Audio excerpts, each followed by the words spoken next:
If I tell you we have 7,000 people, do you know what I mean? Divide by 1,000. Oh, divide by 1,000. Yeah, we have 11,000 on the show right now, Jeff. Okay. Teddy's our marketing. He's our marketing VP. Randy, I think we're live. We're live on Facebook. I think we're live on LinkedIn. All right. That's what I call creative accounting. Yeah. Let me find us here, Teddy. I'm not live on LinkedIn.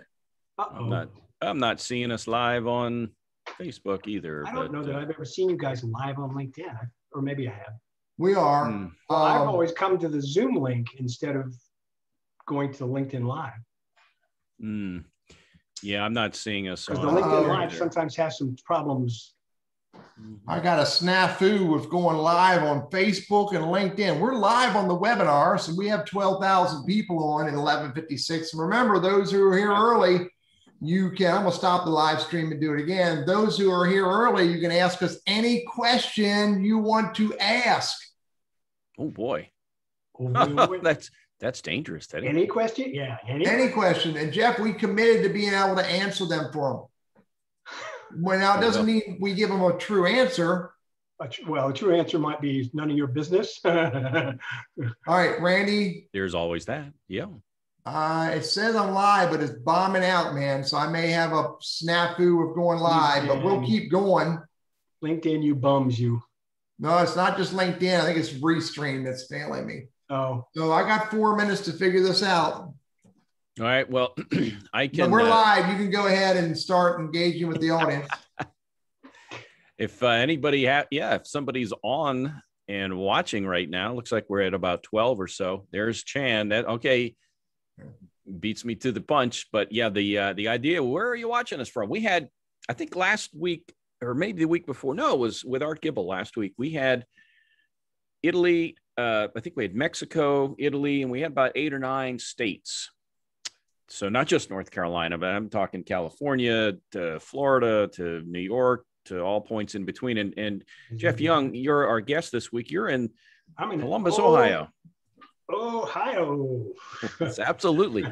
I spent a lot of time there, man. I went to college in Ohio and lived in Ohio for many years. I think you and I mentioned, we talked a little bit about our Buckeye days. So yeah, you're in the Columbus area and born and raised. Yeah. Well, awesome. A little south of Columbus, actually. Okay. In an itty bitty little town called Circleville, Ohio, which is nomenclature called Round Town. Is that where they have the Pumpkin Festival? That's exactly right. The greatest free show on earth, the Pumpkin Festival. we like free shows. Yeah. All right. Yep. We're not going to go live on Facebook or LinkedIn today. But it will be on YouTube. We'll have to deal with that. It says I'm live, but it's not out there. Yeah. So, okay. Well, Teddy, I think, if you just wait a minute, we're live on NC Wise Man, Randy. I see it. I was going to say, Teddy, did you not pay your Facebook bill this month? that Facebook bill is getting up there. And we're live on LinkedIn. There was just a big delay, but you know what? We're 2 minutes before the show goes live, and we're live. It beats the alternative. Yeah. Did you find it, buddy? I did. Yeah. I'm sharing it as we speak. So I think we're good. But yeah, if you're watching us, let us know. We've got Indiana and we've got Greensboro. So you should have Nevada here, I hope. All right. You got any of your cronies up I'm in hoping for a couple of peeps. Central Ohio? Yeah. Well, I'm not sure how well this got advertised to my network. When I put the post out 2 days ago, I didn't get a lot of views on the post. So, but it was there. So if anybody checks, they could see it. And I think you guys do a better job of sending stuff out through whatever it is, Constant Contact or whatever. Because I get 3 emails per show. Yeah, I know. Yeah, well, I mean, your fault, huh? Okay. Yeah. Well, you should get two. Well, you're registered as a panelist and an attendee. Yeah. So you're gonna probably get both of those. But if you're just an attendee, you should get 2 reminders, and then there should be a post-show message.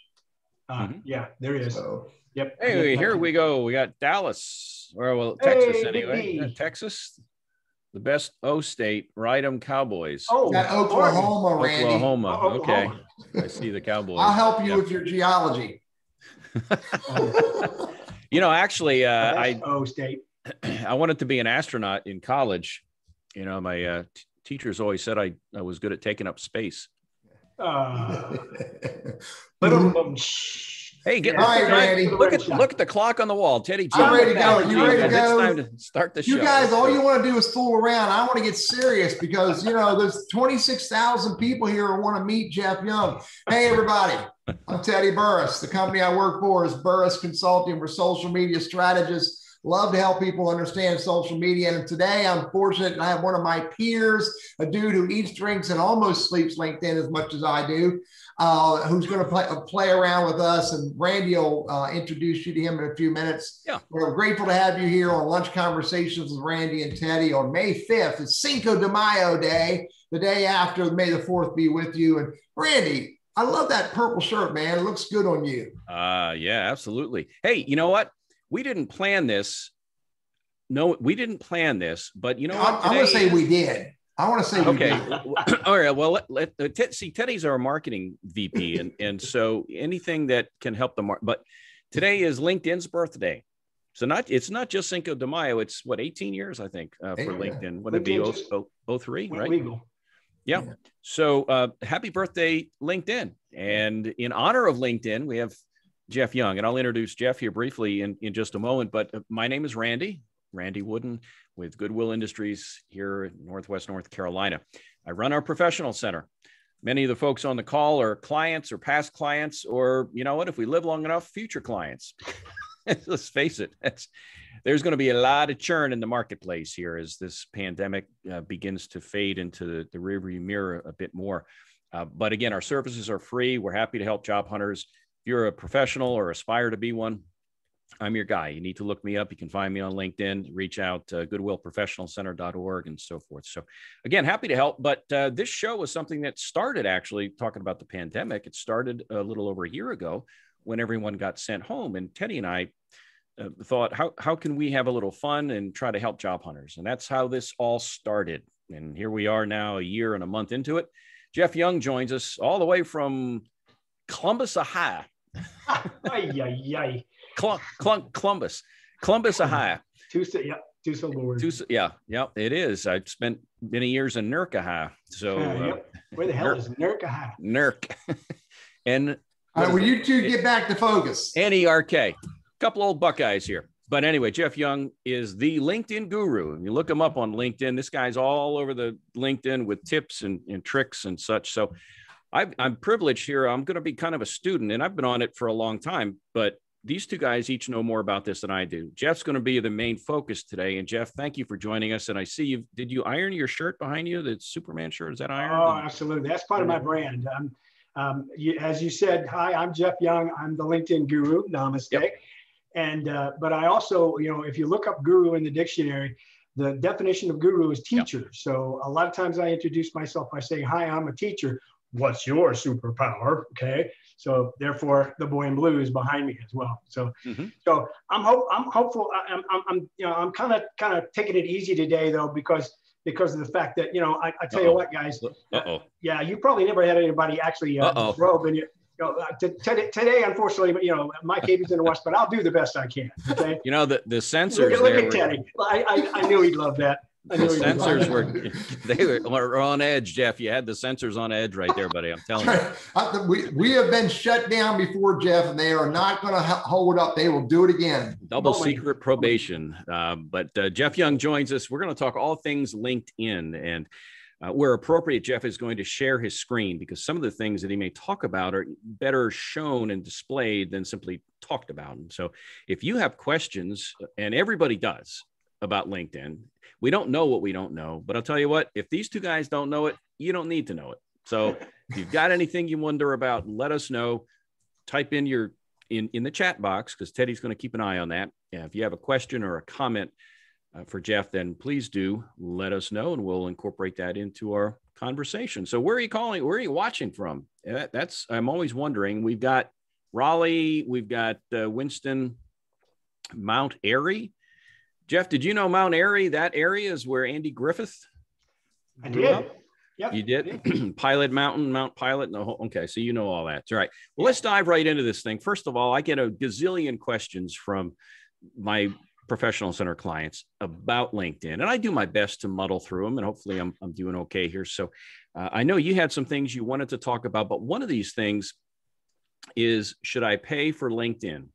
What do I get? Is there value there? And hey, if I'm out of a job, how much is that going to cost? And do I really get the value from it? So exactly. Let's get into this thing. That is, Randy, the number one question I usually get asked. Every single seminar I do, I get asked. And I unfortunately have to give, I'll give you two different perspectives of it. First of all, the perspective from a job seeker perspective. And then secondly, from my perspective. I have to give you the consulting answer. I used to be a consultant, and the consulting answer is, it depends. Okay. And it really does. There are reasons to pay for LinkedIn, but most of those reasons are if you're a recruiter, or if you're a salesperson, or if you are a business owner. Okay. They actually have 4 different packages. So sales navigator, business package, recruiter package, and then the job seeker package or career package. Okay. And honestly, the career package is the cheapest one, but I got to tell you that I have been on LinkedIn since May, 13th of 2004, and I have never paid for LinkedIn myself because I've always found a way of getting around whatever it is that they want me to pay for. And I got to tell you that when I go out there and I look at 95% of the people on LinkedIn who are doing anything at all on LinkedIn, okay, their profile isn't up to speed and they haven't done what they need to do, and et cetera. And so 95% of the people that I encounter haven't really scratched the surface of what you can even do on LinkedIn for free. So I don't mean to be nasty, but you know what? I got to ask you this question: how is paying for it going to make you any better at it? Mm-hmm. Okay. Yeah. It's just not one of the things that I think is necessary. What I think is necessary is that you learn how to use LinkedIn. Now, I got to believe that some people pay for LinkedIn because they do get extra capability out of LinkedIn. Do you guys pay for LinkedIn? You might both pay. Yeah. I do, Jeff, but the reason I pay for it is because my focus is business developers who want to be prospecting, and Sales Navigator is an important part of that. But I'm with you 100%. If you don't know how to use a single knife blade, then don't pay for a Swiss Army knife. It's kind of like, because I get asked that all the time, and I tell people, and especially when these are new to LinkedIn folks, they've been on it for a few months and they're really trying to get their feet wet. So they sit through one of my thrill-packed webinars to try to help them get better at it. And I tell them, look, think about it when you were a 15 or 16-year-old kid. If your folks handed you the keys to a Lamborghini or a Maserati or whatever, and you take off drive, you'll never appreciate what you have, because you don't, if you start out driving a 20-year-old bomber car and you begin to learn, then, okay, now you can appreciate the extra bells and whistles and all of the features that something more expensive has. So yeah, now I do have premium, but I held off on premium for many, many years, Jeff. And part of that was because if I'm showing LinkedIn to people and they look at that and they go, well, I know, Randy, but you have premium. I don't. So what are you getting that I don't? And there's really not a huge difference. But I at least wanted to sample it, and I'll probably continue because the library, the LinkedIn Learning is kind of cool. Now, thank you. That was exactly where I was going to go. One of the reasons you might indeed want to pay for LinkedIn is LinkedIn Learning, because that comes with the paid package. And some of that is really good. I've also, again, I've not tried a lot of it out myself, obviously, but I will also tell you there's a way around that as well. If you've got a local library that allows you access to LinkedIn Learning through your library, all you've got to have is a library card, not pay for LinkedIn. So it's another way around it as well. And I did see something, by the way, I'll cover one more thing that I saw in the chat. Thank you. Yeah, Teddy, were you going to bring that up? No, go ahead. I know in-mails, okay? In other words, you can't send a direct message to somebody. That's not true. If somebody wants you to allow you to send messages to them, they'll either pay for it, or as a matter of fact, even me as a free account, I can set it up so that I have put my services out there on LinkedIn, and I can allow anybody on LinkedIn to send me a message for free. Okay, so that is sometimes allowed, but if it's not, most of the time, most people don't need emails, because most people can either try to connect directly with someone, or they can go to a second degree connection and have a referral to the person that they actually need to talk to. And one more thing, again, that most people don't know about LinkedIn is that if you join a group, you can actually message any member of that group. So if you see a person and they're in a group that you're not, you might want to join that group so that you could actually get access to them with a direct message instead of having to pay for LinkedIn again. So do the LinkedIn police know that you're out there, Jeff? Do the LinkedIn police know? Are you thinking, you thinking I'm costing LinkedIn money? Okay. Do they know what you're up to? Teddy? The answer is yes, they do. We better talk. But everything Jeff is telling you is straight up in terms and services. You're allowed to do all this stuff. Absolutely. And that's, again, it goes back to, we don't know what we don't know. And I hold up my phone and I don't know how to work this foolish thing. I mean, I know 5% of 1% of it. And unless or until somebody can show me and teach me not only how to do it, but why I should care, I'm going to be confined to knowing what little bit I know about it. And so LinkedIn's a big, big, big tool out there. And for folks that have other questions, we hope you'll put them in the chat box. Teddy, was there another question or comment in there at all? Well, Jillian, and I think I know who Jillian is. Yes. Yeah, Jillian's on here, and she goes, all I get on emails is those hello messages. And Jillian, I told you I was going to stop doing that. Okay. I promise I'll stop. So, but I'm with you. Just because people have access to a tool doesn't mean they know how to use it. Exactly. And let me sum that one up with something my dear departed mother used to say. Okay. And honestly, again, I don't mean to be nasty, but my mom was a pretty straight shooting kind of person. So my mom would say, a fool with a tool is still a fool. You gotta know how to drive it. Let's take on another topic too that comes up a lot, and that is, all right, I'm on LinkedIn and I get all these requests from people that I don't know. Should I connect with them? Do I ignore them? What's that process look like to vet people or to decide whether I want to accept that invite? Hey Jeff, can I give you my answer first, and then you give them an answer? Randy, I'm going to run a D&B on them and see how much money they have. Another insider tip. Do you have a better idea, Jeff?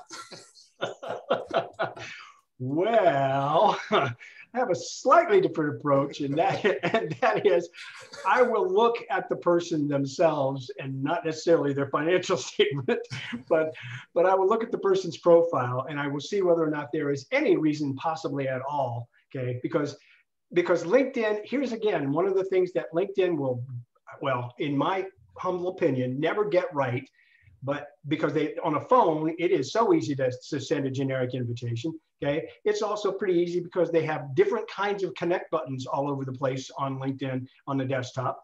And depending on where you click the connect button on the desktop, it'll actually send that stupid generic message again as well. So I cut people a little bit of slack on this one, so that when I get a generic request that didn't send me any kind of message, I look at the person, I try to figure out what kind of background they have, whether or not there would be any reason for us to connect.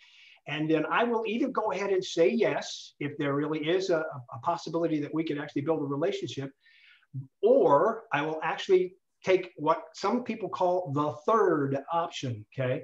If you go to where you have that generic invitation and you actually click manage your invitations, the one of the two first options that show up are accept and ignore, okay? Both of them are fine, but there is a third one. And the third one is, if you manage those invitations, each person that you have an invitation from has a message button next to them. So quite frequently, I will ship that person back a message if I'm not sure, saying, hi, did we meet somewhere? Do I know you? Or, is there a reason why you wanted to connect with me? And if they can give me a good reason, then I'll probably connect with them going forward. Okay, but one of the things I have done, and people are going to notice this, because some people are going to look me up and they're actually going to try to connect with me. Okay, well, it's going to be difficult because unless you know on my email, you're not going to be able to connect with me because I changed that. I require people to have my email. And I'll tell you what that did. Because I like to actually meet with people either virtually or or in person. Mm-hmm. Thank goodness we'll be getting back to in person here one of these days soon. I hope. Okay, but I make sure that that they have my email. All that really means is we met and I've handed them a business card, or somebody else has referred them to me and given them my email, etc. But what my requiring an email on LinkedIn to connect with me has done is almost totally eliminate those generic invitations. I don't have to deal with them anymore. Yeah. And Jeff, you've got 39,000 followers, which is impressive. Do you have a follower tactic? Do you invite followers? If they send you an email or a LinkedIn invite and you don't want to connect with them for the appropriate reasons, do you say, please follow me? Absolutely. Good. I've got a template, and that's kind of the name of the game. I don't automate, by the way. And we won't go into that subject unless people want to, because I'm against automation on LinkedIn, bar none. I just will not use bots. Okay. But I've got a template that I send someone who sends me a request that might be an email or something along those lines. And I say that, I say exactly what I just said a little while ago. I say, I usually don't connect with someone unless I've actually spoken with them virtually or in person, but that doesn't mean I don't want to help. So I give them 3 or 4 tips, okay? One of which is, please follow me, because if you follow me, you're going to get all kinds of LinkedIn tips out there on your homepage, okay? Yeah. It's just the easiest way to handle it for me. Yeah. Doug brought up a challenge that I run into a lot with InMails, because I use Sales Navigator and LinkedIn simultaneously. And that is that InMails that you get and LinkedIn messages don't merge. And Doug's asking, is there a way to merge? I don't believe there is. Jeff, do you know? I don't believe so either. It's always been separate. The only way they get merged is that they will both show, I believe, if you actually connect with a person. I think you're right. Once you're connected with the person, then you will see all those emails. But you'll see two streams. It's still 2 threads. Yep. Yeah. 2 threads. Yeah. Interesting. Yeah. And again, if you have questions for Jeff about LinkedIn, what's appropriate, what's not, how to get stuff done, here's your chance. And we appreciate Jeff Young all the way from Ohio joining us. He's the LinkedIn guru. And if you are so inclined, you want to pick up some tips even after today, make sure you go in and follow him on LinkedIn. Tips galore exist out there. So, all right. So fine. I don't know this person. And I get that a lot. I get, because I help job hunters. And so people reach out to me, and I kind of agree with you, Jeff, from the standpoint that they either don't know or don't care. One of the two. They either don't know to do it, or they don't see the value in taking that time to customize it. And for the most part, can you hear me? Well, okay, but he can. Okay, but for the most part, they just don't know to do it, because a lot of the folks I work with, they just simply don't know. And when I show them the value of it, then they're like, wow, that makes a whole lot more sense. I've been getting I sent out all these requests and I don't get anybody that wants to connect with me. Well, I said, well, maybe you need to explain what's in it for them, why you want to connect to them. And then once they get it, they're like, that makes sense. But I give them the benefit of the doubt when they first approach me. I really do. Yeah, that makes total sense. And again, as I said, it's usually, I give them the benefit of the doubt as well, because it's not usually their fault. LinkedIn actually fosters sending generic requests. Why they have continued to do that for now 18 years, okay, I have no idea.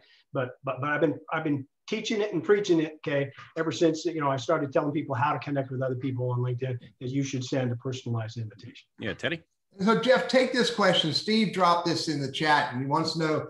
He's typically done the veto sales, technique, very important person, focus on the selling to the veto. But with LinkedIn, it seems to be easier to work from the bottom up. What are your thoughts on that as far as networking strategy to get the veto?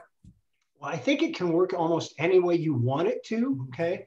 Because honestly, Teddy, it's really more about where you can get to within your own network itself. So you could start at the top, quite easily, depending on the connections that you already have and the connections that they have and the connections, et cetera. Okay. Yeah. So, you know, degrees of separation. I mean, you know, the old Will Smith movie, right? I think it is, you know, 6 degrees of separation. There's only 6 degrees of separation between anybody in the entire universe, the entire world, right? Well, there's practically only 3 degrees of separation between you and anybody else on LinkedIn. Yeah. And the great part about it is that there are only 766 million of your closest friends out there. It's amazing. Yes. And I didn't inflate that number, by the way, from a marketing perspective. We got about 10% of those on our call today. So, we got 43,000 people on the call today, Jeff. And that doesn't include live on LinkedIn and live on Facebook. Jeff, I look at it, that picture, and there's 3 ways. The question that Steve asked, should you go up, up, down, up? There's 3 ways. You can connect with the C-level and get introduced to the right person who makes the decision. You can get connected with an influencer and get introduced to the person who makes the decision, or you can connect with a peer of the person who makes that decision in different companies and get introduced for conversations. Don't limit yourself to one or the other. Yeah, absolutely. Yeah. I mean, that's one of the best uses of LinkedIn that I could ever tell people to actually use it for. And that is to get referred to somebody, or maybe even better, to refer somebody yourself. Okay. Yeah. And because of the fact that, you know, the referral business is how business is done. Okay. And networking is like air. You need it to survive. Okay. Mm-hmm. So from that standpoint, you know, being able to, and one of my best uses of LinkedIn in terms of just me being a teacher is one thing, but me being a teacher who can actually teach people who they need to talk to okay, as well is important. So one of my best uses of LinkedIn is I find someone who's got a need, I find someone who can fulfill that need, and I put those 2 people together. Okay? Yeah. So Jeff, do you want to play with hide and seek on LinkedIn? Because Mike Brock once says, I've got recruiters looking at my profile. Is there a way to see who's playing hide and seek? As in who's viewed your profile? And if they're anonymous or hiding behind an industry or a company. I don't know what mine will look like. We can share mine and we can take a real quick look at it. Again, if you're on the free account, you only see the last 5. Okay. Yep. But here again, you know, even if you get 10 hits a day, you still only have to go out to LinkedIn twice a day in order to see who those last 5 people might be. Yeah. So let me share my screen and I'll show you what it looks like. Okay. And if you're a job hunter, you should be on LinkedIn at least a couple of times a day. So I sure hope so. You know, so there's that. I sure hope so. All right. So let's take a look. So here it is. Okay. When I go to go to the homepage and you say who's viewed your profile, and it gives me my total for the last 90 days. But here are the last 5. And oh, by the way, Teddy's one of them. And good, we at least got one anonymous member. So this is going to be useful in terms of, okay, so it's good to go out here to see who Ken Jones might be. I can actually look back at Ken Jones and see who Ken is, okay?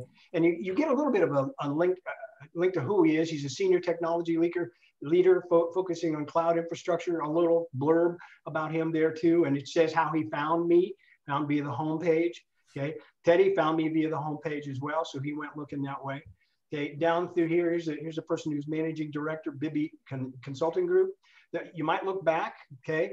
The key here is there are a couple of people here though that I might not look at that person because honestly, that person is actually hasn't gone far enough on LinkedIn to actually put a picture of their own on LinkedIn. So I take a look at that and see if there's a possibility. But here are the last 5. And oh, by the way, paying for LinkedIn will never turn this person right over here who is anonymous into a real person. It's just not going to happen. I don't care how often you pay for it. Okay. Yeah. Yeah. You're never going to, if they're hiding behind a company, hiding behind an industry, or totally anonymous, you'll never see anything different than that. So I did a YouTube video on that recently. Hey, Randy, I got another question unless you got another talking point you want to work on. No, fire away, because there are a bunch of questions out there. You take one, I'll take one. And but yeah, go ahead. So Ruth wants to know, she said, I'm primarily using LinkedIn as a bulletin board for myself to follow interesting stuff. How can I generate some of my own stuff or activity that ultimately makes me more desirable to the recruiter? Ooh. Well, there's a couple of different ways. I'll take the one that is actually the one that I spend the most time doing. Okay, and Teddy, you can give him some stuff if you'd like to on how to actually generate some content. Okay. But here's how I actually get involved. Here's how I actually get a lot of other people to follow me. At least 2 or 3 times a day, I will go out to the homepage feed and I will scroll through that homepage feed and I will start liking and I will start commenting and I will start doing an interaction engagement. Okay. Mm-hmm. And I hate to go all Star Trek on you, but I'm a big Star Trek fan. So the key to LinkedIn is engage. Okay. Said John Luke. Okay. And oh, by the way, yesterday was May the 4th. So, May the 4th be with you, Star Wars. But I'm a big, big Star Trek fan. So I'm mixing metaphors all the time because I actually sometimes say, trust the Force, Jean Luc. Okay. Anyway, sorry, bad joke there too.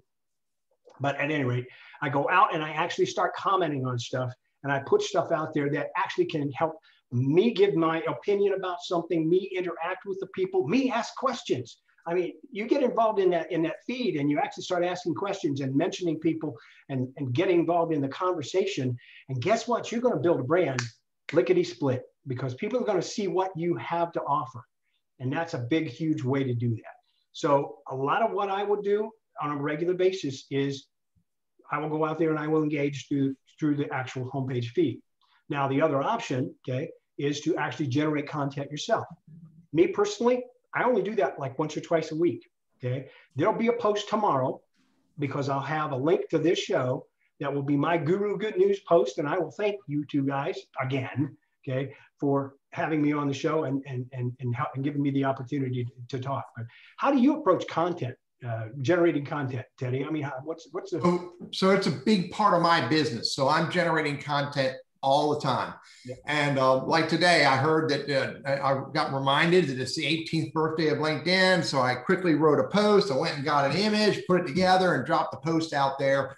And I will, usually once a day, I will share some, listen to these words, relevant and meaningful piece of content. So if you want to build a brand for yourself, Ruth, and you want people to discover you through your activity, it needs to be meaningful. It needs to be relevant to who you are and what you want people to perceive you as. But I'm with Jeff. First and foremost, it's about engagement. It all starts with a conversation. You don't need to start the conversation. You just need to show up and be a part of the conversation. So Jeff and I are on the same page there. So do it. And there's a couple of other things that are a part of that brand as well. I mean, you've got to be consistent as part of that brand as well. Okay. So when I'm doing my thing and I am actually engaging and I am commenting and being a part of the conversation, there's a couple of things that actually have come to pass that are part of my brand. The boy in blue behind me. Okay. He's always with me. Okay. Soup's always got my back. Okay. Which is a good thing. Okay. He's always there. I'm always using a branded hashtag. Okay, in my case, my branded hashtag is hashtag the LinkedIn Guru. If you want to follow that, you can follow that and find my content as well. Look it up on Google. You'll see tons of content. If you do a hashtag the LinkedIn Guru, you'll find tons of content out there. Secondly, I'm always using Namaste, okay, which is a part of the Guru brand as well. But you might notice that in addition to the praying hands, okay, if you will, and the respect that I try to show people that way, there's this one with it as well at all times. And if you don't know what that means, you've been living under a rock for the last 55 years. Okay, so that's a part of my brand as well. And then there's one more thing, because I am also, as far as a brand, build something that, and do it consistently. As part of my brand, I'm also almost always putting a graphic with my comment. And in many of those types, that graphic becomes a GIF or GIF. I don't care how you pronounce it, whether you pronounce it giraffe or like the peanut butter. Okay, it is something that has become a part of my brand as well. And it helps me stand out because it actually has motion and actually shows up differently than the rest of the comments in the feed. Mm-hmm. You got one, Randy? I got one from Steve. Well, I was going to say, why don't you take that and then do their halfway? Okay. Yeah. So we'll take a couple 2 minutes on this one, Jeff. Steve asked, the problem is that a lot of people, when he asks for introductions or connections, he finds the people that are connected to the people, they don't know the people. The people don't know each other. They just willy-nilly click, connect. How do you deal with that? Well, we kind of covered that a little bit before. It's kind of a different philosophy in terms of connecting. Now, by the way, all kinds of different philosophies on connecting with people at work here. Okay. So you can be as open or as cautious as you want. Yeah. Personally, again, and again, Teddy, I'd like to hear your take on this, because I think you probably have, well, you've got a lot more connections than I do. You may not have more followers than I do, but you've got a lot more connections than I do, because I will tell you right here up front that if you look at my 39,000 followers, only 600 of them are actual first degree connections. Okay. Now that's small, believe me, but that's a big enough network to get me what I want, to get me what I need. Okay. So the point being is that, again, here's why I have not, I will not, and I never would recommend that you willy-nilly just connect with anybody who can fog a mirror. Okay. Because you're opening yourself and your network, maybe more importantly, to all kinds of possibilities as far as spam is concerned. Yep. Yeah. And you know that if you're going to take that kind of philosophy, I don't know how many times out of 10, but an appreciable number out of 10, you're going to get the connection message. Thanks for connecting. Want to buy a watch? Okay. It's ridiculous. So again, I'm just not going to go there. I'm not going to connect with those kind of people because they're not my kind of people. Okay. But I'm still always looking for that next connection, because that next opportunity is always there. Mm-hmm. Here's an illustration. Because of LinkedIn, okay, and you guys are a part of that, because I found you guys because of LinkedIn. You guys have been doing this for over a year now and doing a great job, and that's LinkedIn brought us together. Okay, but here's an illustration of what the opportunities on LinkedIn can do, even for a guy who's not connecting with a lot of folks like me. Okay, several months ago on a Monday morning, okay, at 9 a.m., I was doing a podcast with a guy in Dubai. Mm-hmm. Okay. You probably know who this guy is. I'm not going to drop names. Okay. But here's the cool part about the later on that day at 5 p.m. my time on that very same day, I was doing a LinkedIn Live with a lady in Sydney, Australia. Okay. And it's her Tuesday morning in Sydney, Australia. Mm-hmm. In those opportunities both came through networking with LinkedIn and connecting with the right people on LinkedIn. So I took up too much time for that. Well, I'm gonna give you one more piece about that. How do you connect with people and not just have a bunch of connections you don't know? Number one, it's called engage immediately. When you connect with someone on LinkedIn, do not just hit that connect button. You have to engage immediately. There's a whole philosophy to the degree of engagement that you should apply. But if you don't engage immediately and try to start a conversation, all you're doing is collecting business cards in a bucket. So, hey, it's 11:32. You're on, the fire trucks are going by. You're on Lunch Conversations with Randy and Teddy. And our special guest today is Jeff Young, straight out of Columbus, Ohio. Did I say it? Columbus? That's correct. Columbus, Ohio. I forgot which city. 3 syllables, Randy. 3 syllables. It's not Columbus. It's Ohio. I apologize. And so great conversations Jeff's bringing to the table about, using LinkedIn and for job seekers. And Randy, back to you, buddy. Well, yeah, let me piggyback on the topic about click, click, click. And the more numbers I can collect, the wealthier I'll be if I share it with 10 of my friends, kind of thing, right? But let's take it from a job hunter's perspective. And I know a number of recruiters who do this, and the recruiters want to be able, when they have a search, they want to be able to surface talent very quickly. That's how they make money, putting round pegs in round holes and doing it in a timely way. So is it smart, if I'm a job hunter, to seek out recruiters who recruit guys like me and send them a request? And our recruiters versus the average John Doe who's pecking away in a cubicle somewhere, wouldn't recruiters be more apt to want to connect because they need to tap into a network very quickly? And I'm an active job hunter. Is that a good strategy if I'm a job seeker? I think so. I think the things that come to mind when I think about that, though, Randy, are okay. There's a group of people out there on LinkedIn, and we've been talking about them, but we haven't given them the name. Okay, the name is Lion. Okay, LION. Okay, it stands for LinkedIn Open Networker. And if you're a true LinkedIn networker, you will actually connect with someone if they can fog them. No, wait a minute. They don't have to fog a mirror. They can be dead, and you'll connect with them, because that's all it's about is numbers to a lion.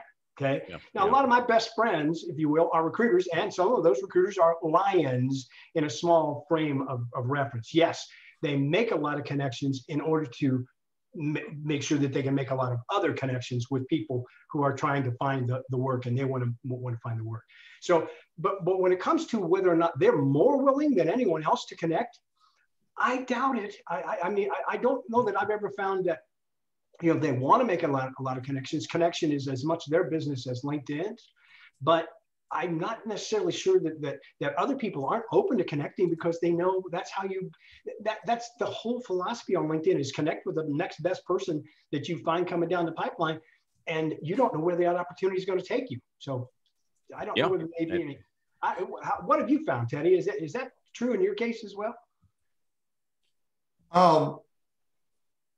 For the most part, yeah, it is, yeah. So, but I tell recruiters, and Randy knows this, I tell recruiters day in and day out not to be interested in connecting with everybody that goes through your candidate pool. You don't need to do that. Randy and I both know people who got to 30,000 connections and then had to parse it back because it wasn't making business sense to them. So rather than send a recruiter an email or an invite, you know, send them an email. Or you know what? You don't have to even talk to a recruiter through LinkedIn. Find their freaking phone number and call them. Yep. So, I've also known recruiters who have had to open up a second account. Yeah, we do. Yep. Well, and again, back to the key point here. I think it's a match. Okay. I don't want to talk to a recruiter who doesn't recruit for my industry, who doesn't recruit, you know, for people like me. That's really not going to help either one of us out as much as possible. So all right, so let's move on to another topic here. One of those little tidbits you kind of talked about, I think, when we were behind the scenes before 12 noon, and that dealt with LinkedIn groups. And how can I get notified when a group has a post, and also how do I search in a group beyond simply just their names? How can I search by company or geographic or whatever? So, well, first of all, before I share my screen, let's talk about groups in general. A lot of people misunderstand or don't even know about groups anymore. Groups are little communities of affinity that might actually be based on an industry or based on a background that you have, or based on even, you know, graphic design or something along those lines, whatever it might be that you're interested in. And there are literally millions of groups out there that you can go find. So first of all, if you want to find a group on graphic design, go to the homepage, type in the words graphic design and pick groups, because it'll show you a ton of them. As a matter of fact, let's do that right now. Okay, so let me share my screen. Let's go here. Okay, go to the homepage. Well, I'm at the homepage kind of. And remember, Jeff, now, if I just want to look for graphic design as a, okay, so see when I get enough of graphic design in there, it says graphic design and jobs, graphic design and services, graphic design and people, graphic design and groups. Okay, so now this will show me 3,100 results of graphic design groups, and I can then click on any one of these, and they're usually, by the way, ordered by the number of most members to the number of least members. So you can see what these are, and then you can click on one, and all you got to do to join one is click on one and then go to it, okay, and request to join. So this is one that I'm not a member of. So that's a great opportunity, because I've got a possibility of a conversation with over 129,000 people in that group as a possibility. And again, engaging with those people, that's a different place to engage, another great place to engage. But I also have a group out here, and I want people to understand that if they'd like to join this group, it's open to everybody as long as you're not trying to sell something, okay? But briefly, in terms of, keep me honest here, in terms of being able to do two things. You talked about being able to make sure once you join a group, getting notified about something that comes from that group. Most people don't realize this because LinkedIn just loves to hide stuff, folks, okay? So the hiding that they're doing here is getting notified about something, because the default is not notify me about every post. Once you've joined a group, go to the group homepage, come up here to this little icon of the bell. It's the bell. Everything is behind the bell. I'm joking. Yeah, YouTube uses the bell as well for if you want to get notified, you got to ring the bell. Yep. And you can treat this then as an always, sometimes, never. Okay. Always give me all new posts. Sometimes give me posts sometimes when it's somebody mentions me, or it's somebody I might know. Okay. Sure. Or somebody I'm following, or somebody I'm connected to, or none. You might actually want to belong to a group, because if you want to control when you go to the group and when you hear from the group, you might just choose no new posts and then go at your leisure, okay, etc. Okay, all right. Now, the other piece of this is that inside here, okay, I talked about searching for groups outside in the homepage feed. Well, look at what it says up here in the top next to the LinkedIn logo now. Search for posts in this group, okay? So if I want to search for posts that have to do with maybe the search limit, so I want to see what the search limit is all about. Okay, I'll try this. I don't even know if we're going to get anything, but I think we will. There we go. So we're going to search for search limit, the keyword search limit inside of this post. And here's a post from 3 months ago that is actually about search limit and how to possibly deal with it, as an example. Okay. Now, go ahead. Yeah. No, I'm done. Go ahead. Well, I was going to say, okay, so now if I'm in this group and I want to send a LinkedIn message to somebody in the group, which I could do for free if we're co-group members, right? Then how can I conduct a search aside from just searching by name? Because I don't know or care what the person's name is. I care, are they in a certain industry, or are they in a certain geographic area? Well, notice that you can if you search for a topic, you can then you can start to choose industries about it as well. So that would actually get you to people who have actually posted that are a part of that industry. But as a separate search, you cannot necessarily just search for because what you're searching for here, in this case, graphic design, okay, is the words graphic design that are used in a post, which in this case is no result. Right. So it's not an industry. It's not like that. I can actually start to try an industry if I want to. Look, let me get rid of it and try banking as an example. But unfortunately, that's the same answer. So you're not searching by industry. Unfortunately, that's just not possible. But if you've already, here's the key, if you've already found those people outside of the group, and you're coming into the group because you want to message to them individually, then you should know their name. And so when you go to the number of members and you click see all as far as members is concerned, now all I got to do is I say, I wanted to send this message to Randy. But check this. But I check see this the out. Yeah. Look at the filters that you now have. This is fairly new. And I didn't see those. industry. Yeah. That's what I was asking about. I don't see those on my page. So this is new, but this is exactly a conversation I had several days ago. Beyond names, how can somebody go in and find based on a company or based on where they went to school or something? How can they find those guys? And there it is right here there. again. Okay, let's see how many of the members are in the banking industry. Okay, by not even typing anything to search for and then showing the results. Hey, Jeff, I don't have that feature. I don't either, not yet. No, let me go check another group. They must have rolled that out fairly recently. Yeah, that's fairly new because I don't have that. The filters are the new thing. The rest of it, by searching by name and all that, was already there. Yeah, it used to be like this. Now I had that in one of my other groups, Randy. With oh, do you? Yeah, one of my Triad Career Network group has that. So I'll have to do some research. It may be based on the number. No, you maybe based on the number of group members. I doubt it because I've got an awfully small group. Okay. Well, you got 2,000. Yeah, and you mean I have to have a minimum of 2,000 for that? I think not know what the number is, but I'll do some research on that because that is fairly new. Yeah, I believe that is too, because I have not seen anything about schools or, so you can do all kinds of filters here. And those filters are going to be very, very useful for people. And they might actually revitalize groups if LinkedIn would ever actually say. Wait a minute, Todd just hit on something. Todd just hit on something, which is probably the answer. Jeff, go to one of your groups real quick that you're not the admin of. Oh, is that it? Because I was an admin? Yeah, it might be it. Yep, that's it. Todd, thanks, buddy. What was it? Yep. I think it's you're an admin of that group. Go to one of the groups you're not an admin of. Okay. All right. Yeah. So hang on. Let me go to, let's see. Let me go to, these are small. Let me get a big group. We have about 15 minutes left, and I do want to hit on a couple more topics here quick. Okay. So what were you saying? Just hit see all. Just hit see all real quick. Yeah. Todd hit it. We're admins of that group. That's why we have that feature. Okay. All right. So Jeff, that's good info though. So Randy, go to the next talking point. Okay, Yeah. but before, just to tie a bow on that one, it would be really good to know the administrator of a group then, wouldn't it? Yes. Yes, sir.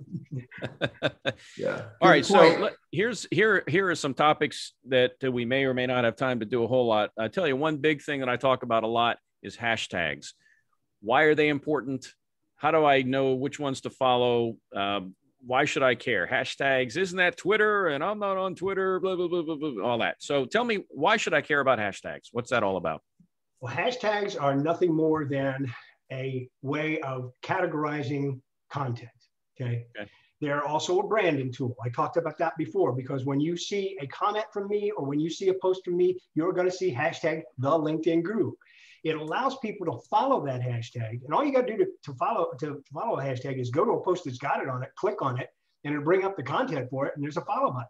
So now, by the way, all that really does is follow hashtags that are content categories, content ideas, content information that you're interested in.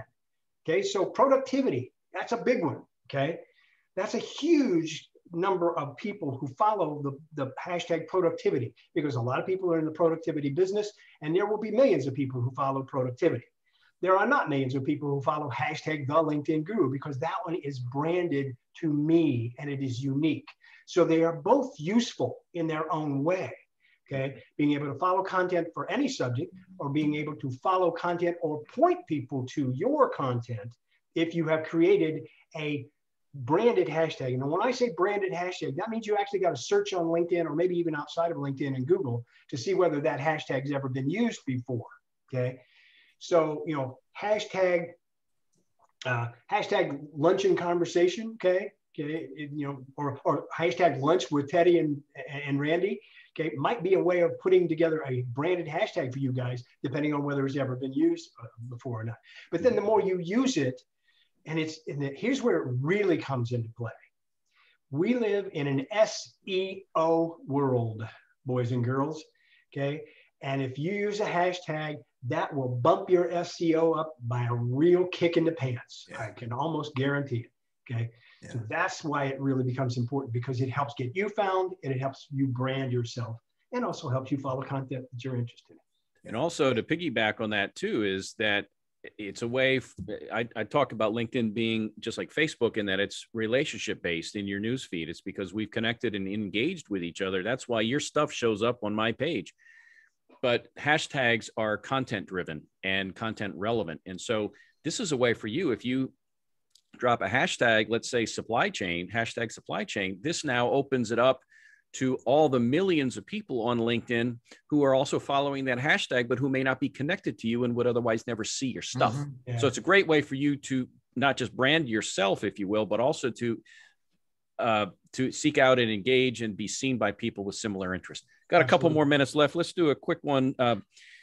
Any new features, anything that the canary in the coal mine, both of you guys are canaries in a coal mine. What's a new feature that you want to talk about? A minute. Well, I just got one. I'll take a brief. I just got one. Nobody will notice it until they get it. Okay. That's one of the weird things about the newest features that LinkedIn is rolling out, is that you might get the new feature, but nobody except the other people who have that new feature can see that you got it, which is weird. But the new feature is called something called creator mode. Yeah. What creator mode does is flip your connect button to a follow button. It moves some things up to the top and shows your hashtags. You can actually pick 5 hashtags that you want to feature. Okay.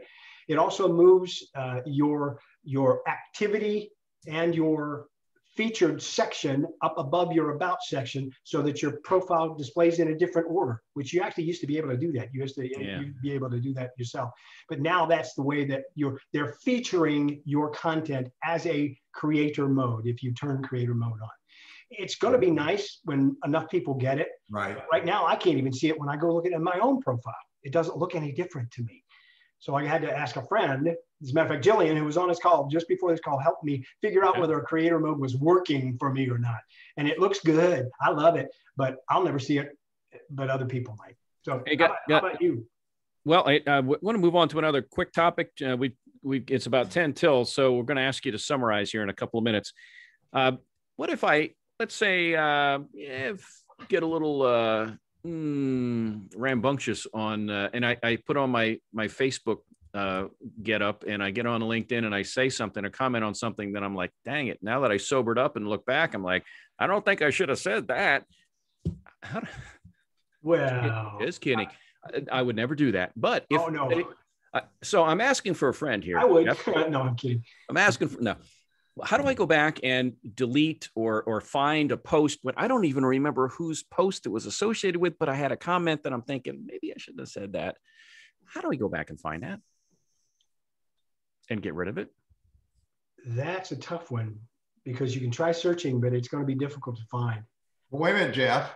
You know where it's going to be. Well, you know, if it's a post that I have done, I know. But even your comment.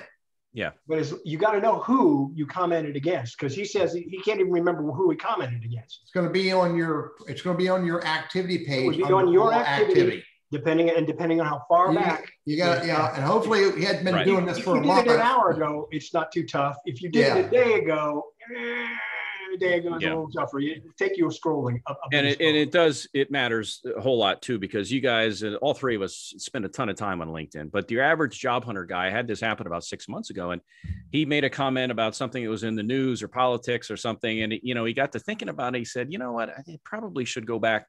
Fortunately for him, he doesn't have hundreds and hundreds and hundreds of likes, comments, and so forth. So I showed him exactly what Teddy had said, and within about 5 minutes of scrolling down, he saw the picture of the post, and that triggered it and said, that's it. So just know that it's not permanent. You can find it. It may take you a while, but when in doubt, leave it out. I guess that's the main thing here. When in doubt, leave it out, and don't go Facebooky here. Just keep it professional. Was it funny enough that you should share it with me, Randy?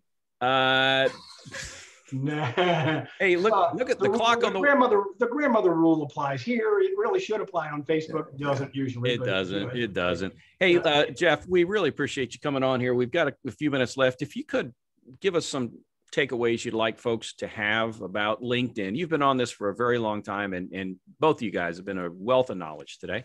What takeaways could we have? Well, I would enjoy what Teddy thinks is important as well. I got to tell you that my approach to LinkedIn is that I approach it from what I call 3 Ps. Okay, so the important Ps are profile. That's your story. Get your story straight first. Put your brand out there. Put the value that you add out there. Put that P first and make it something that your mama would be proud of. Okay, put something out there. And by the way, don't make it about you. Make it about who you're serving. Make it about the other. What's in it for them, not what's in it for me. Okay. Secondly, is connect with people. The second P is people. So profile people. People means it's a networking tool. You got to get out there and you got to talk to people. You got to connect with people. You got to find your tribe. Okay, as the saying goes. So I'd say that's an important approach as well. And I know these are high level things, but we've already covered my third P, which is really where the rubber meets the road. My third P, profile, okay, people. My third P is participate, okay? And there is a reason why that third P is the only verb, because it denotes action. Do something on LinkedIn. Because another thing that I will tell you about LinkedIn that I have found time and time again is that you get out of LinkedIn at least as much, if not more, than you put into LinkedIn. It works every time. Yeah. So, you got a story, buddy? Well, I kind of do. I'll make it up. I do it every week anyway.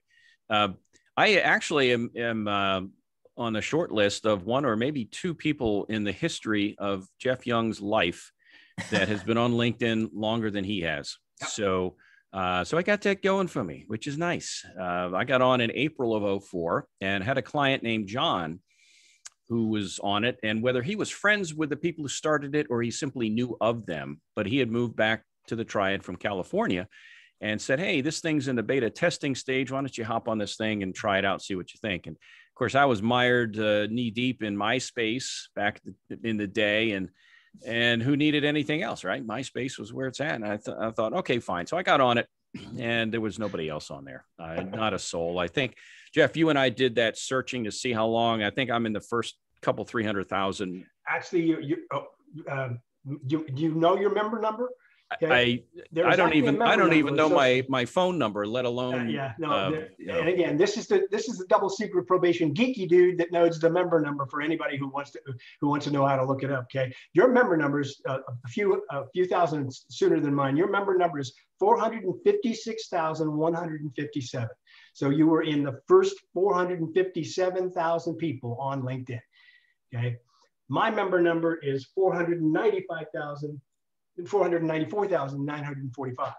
So within a month, because I joined in May, you joined in April, within a month, there was over 100,000 people that actually joined LinkedIn. So LinkedIn was starting to catch on back then. Yeah. And it started in May of 13. So I joined April of 14 or April of 04. I'm sorry. May of 03 and April of 04. Yeah. So it's really kicked in, but then about, I don't know, a couple, 3 years later, I had a client pop into my office and he said, Randy, I found you on LinkedIn. And I thought, what? Is that still around? What's up with that? And so I've been on it for a very, very long time. And those first few years I was a ghost. I was on it, but just again, MySpace was where I spent time on social media. But it's been a great tool for job hunters. It's the breadcrumb trail and it's free. It's been I don't want to say a godsend for folks, but I think for those who embrace it and seek to use it more effectively, it's been a big, big help in their job search. It doesn't guarantee a job, but it can help open doors and grow networks with purpose where you otherwise may never know to seek somebody out because you simply don't know they exist. Yeah. Teddy, what you got? So here's my little tip, my little story. You got to learn. If you want to get value out of LinkedIn, you got to learn. Now, you can hang out with people like Jeff and you can hang out with people like me, and Jeff and I know 20, 50 other people who play in the same sandbox with the same toys that we do. Okay. Randy plays in the sandbox with the same toys we do.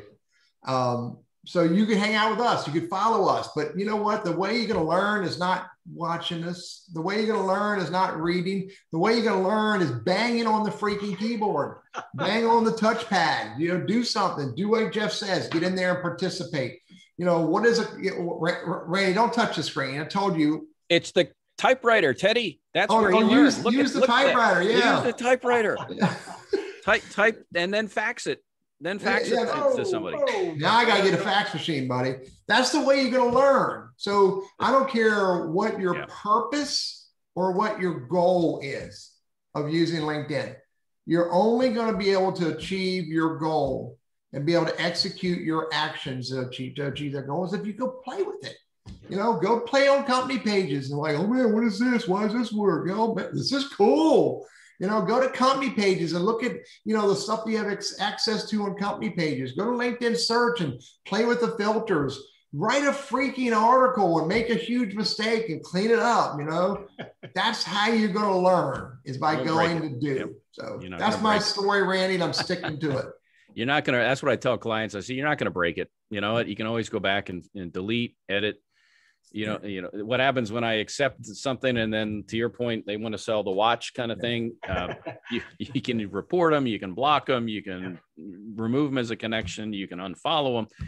A lot of similarities with Facebook, but the purpose and the intent here is professional and to be seen and recognized in front of mind as somebody who gets it, who understands their business. And here again, a lot of people do business with and they hire people that they know, like, and trust. And LinkedIn is a great tool to help move that needle closer to the know, like, and trust. Jeff Young, thank you very much for joining us today. Thank you very much, buddy. You flew in. All right, there it is. Yes. Oh, look at. Oh, he's even flying. Whoa, he's flying. Flew in from Columbus, Ohio. Don't take this wrong, Randy, but you look more like Lex Luthor than you do Superman. Mr. Clean. Hey, next week. Yeah, buddy. Yeah, next week. Next week coming up, we'll have 3 guests.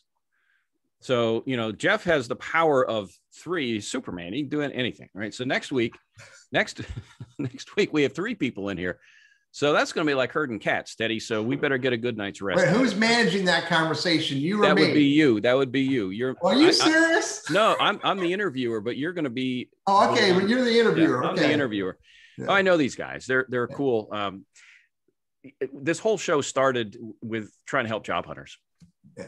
And it quickly morphed into things like professional development. And we've covered a myriad of topics related to that. And okay, I'm an employed person. How do I work better in a team? There's just tons and tons of topics we've covered. But this goes back now to the job search. And there are different departments, organizations here in our area and elsewhere in the country.